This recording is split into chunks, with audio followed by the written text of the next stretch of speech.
Hello. Today is September 1st, and I'm your host, Emily Zernicek. Today is the 17th day of school, and there are 149 days remaining. Now let's see what's going on around the campus. Hey Broncos, a number of you may have gotten emails regarding some honor societies. Let's clarify what this means. Honor societies are programs through which you participate in volunteer work, and it looks good on your resume. You can even earn cords to wear with your graduation robe senior year. Speaking of seniors, the days to paint your parking spots are September 2nd and September 9th at 7 a.m. all the way to 5 p.m. If you have any questions or concerns, contact Mrs. Mays and Mrs. Nations. Here are their contact infos.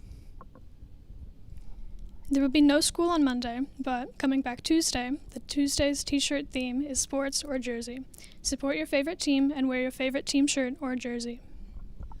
Also, the Broncos will have a football game on Saturday against Waltrip at Delmar Stadium at 7 p.m. Make sure you show your Broncos your support. That's all from us. See you next week, Bronconauts. This year is going to be out of this world. Today's world news is regarding the recent storm in California. On August 21st, 2023, Tropical Storm Hilary, a Category 4 hurricane, became the first tropical storm to hit Southern California in nearly 3 decades. This powerful storm caused significant damage and destroyed numerous homes when it made landfall in the southeastern part of the state. While the storm weakened and transformed it into a tropical depression, an unexpected earthquake with a magnitude of 5.1 struck as the storm moved around 390 miles north towards Nevada, further complicating matters for the impacted communities. Infrastructure, including power lines and escape routes, suffered damage from the earthquake and hurricane winds. Mandatory evacuations were necessary to protect people and reduce dangers from the disaster. I'm here to shout out Miss Detheridge. Her name may sound deceiving, but she's really sweet. She always tries her hardest to make us our best version of ourselves in the dance room and cares for us like we're her own children. Okay, big Bronco shout out to Brooklyn Euphrasio for getting the 10th grade ELA 8th period pumped up for the Bronco pep rally last week. Way to go, Brooklyn! Today's animal of the week is the Dumbo octopus, or the Grymphotuphis. The name Dumbo originates from the resemblance to the title character of Disney's 1941 film Dumbo, having a prominent ear-like fin which extends from the mantle above each eye. There are 17 species recognized in the genus. Prey include crustaceans, bivalves, worms, and copepods. The average lifespan of the various Dumbo octopus species is 3 to 5 years. The Dumbo octopuses are the deepest living octopods known to man. They can be found at up to 13,000 feet below the ocean surface. The Dumbo octopuses have 3 hearts that all help circulate blood throughout the body and get back to its oxygen. One of the hearts is responsible for pumping blood to the body, while 2 propel blood past the octopus's gills. Good morning and welcome to the second episode of Dayton Red Zone. I'm your host, Bradley White. And I'm Ashton Garcia. And today we have the pleasure of interviewing Coach Asbill with the Dayton Cross Country team. Coach Asbill, how are you doing today? I'm doing great. Thanks for having me. Of course. Now, the first question I want to start off with is, how do you think the cross country team is going to do this year? We've got really high expectations for this year. The kids put in a good summer of work. We have a lot returning. The boys were 3rd in district last year, and I think they got a great chance to win it. Top returners, Peyton Snap, Jackson Asbill, Jacob Thomas, Isaac Ramirez. Also, Gama Ruiz had a great summer, and he's going to be in our top 5 as well. Girls, we were 5th in the district last year, and I expect a top 3 finish from them, which would advance them to the regional meet. Linda Bibbs, Jamie Maddie Adams, Cassidy Nauld, Erica Herrera, all those girls are going to be big factors for us. And also a newcomer, Pauline Bibbs. She's going to be a good one as well. It sounds like we have a really amazing lineup this year. My next question is something we've all been wondering for quite a while. It's something we all want to know. What inspired you to become a coach? I think my coaches in high school inspired me the most. They just pushed me to be my best and, be a better student, be a better athlete. And so I just kind of wanted to pass that along as well. That's amazing to hear. Well, is there anything else that you think that you can add to the cross-country team or that can be taken away that can give our chances at district title even better? I think just the kids staying consistent. You got to run often and and just keep working at it. And even though school and life gets busy, you just got to keep getting out there, putting your shoes on, and getting after it. Thank you. I'm going to hand the mic over to Ashton now, and he's going to ask you a few questions. Thank you, Bradley.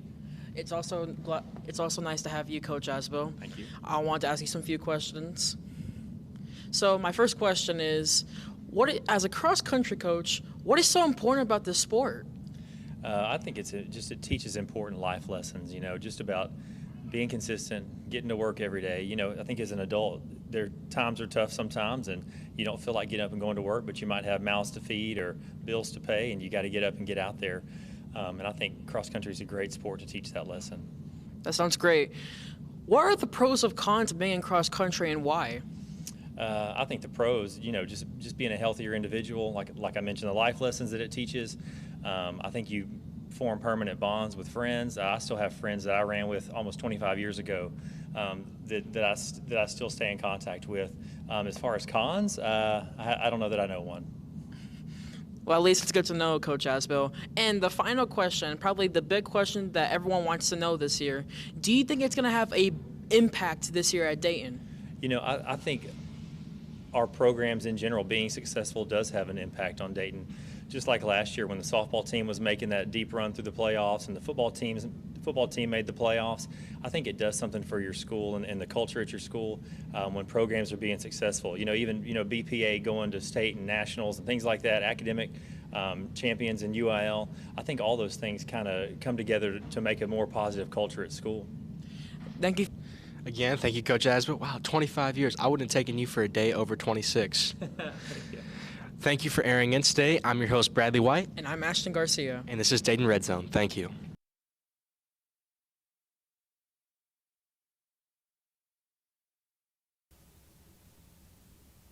Today's history announcement will be about the plague in England that happened in October 1346. It is called the Black Death, but used to be referred to as the Great Mortality or Great Pestilence. It was a devastating global epidemic that was believed to have killed a quarter of the population. It had infiltrated villages, countries, and single-story buildings filled with low-class people. It had spread through India, Asia, North Africa, and Europe through infected rats or fleas. Not long after, 12 ships from the Black Sea had came in and had the most horrifying surprise. Most sailors were dead, or if not gravely ill. There were black boils that oozed blood all over their bodies. Over the next 5 years, the Black Death would kill more than 20 million people, almost 1/3 of the continent's population. It was one of the saddest events that occurred throughout history. What are your classes like this year? I'm lucky I have really great classes this year. Were they louder than last year? Not really. What food are y'all trying to cook this year? In my advanced class, we focus on global cuisines. We'll do a little bit around, different countries. We start with the United States and all of our regional cuisines. In my culinary class, we do basically a lab for every food group. Why do you think it's super important to cook? Oh, everybody needs to know how to cook. You can't live off of ramen and chips your whole life. Do you have anything to add? I love teaching culinary. It's a great class. I hope my students love it as well. Thank you. This was CTE Highlights. We all make mistakes, so when you eventually make one, don't start an apology with, "I'm sorry if." It conveys that you are not currently sorry for your actions and that you might be sorry only under certain circumstances. It also removes most of the sincerity. If you know the circumstance, leave the "if" out, and just identify what you feel bad about. If you don't know the circumstances, you probably aren't actually sorry.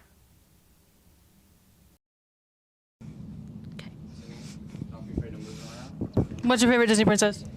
Tiana. Favorite Disney princess? Rapunzel. Rapunzel. Rapunzel.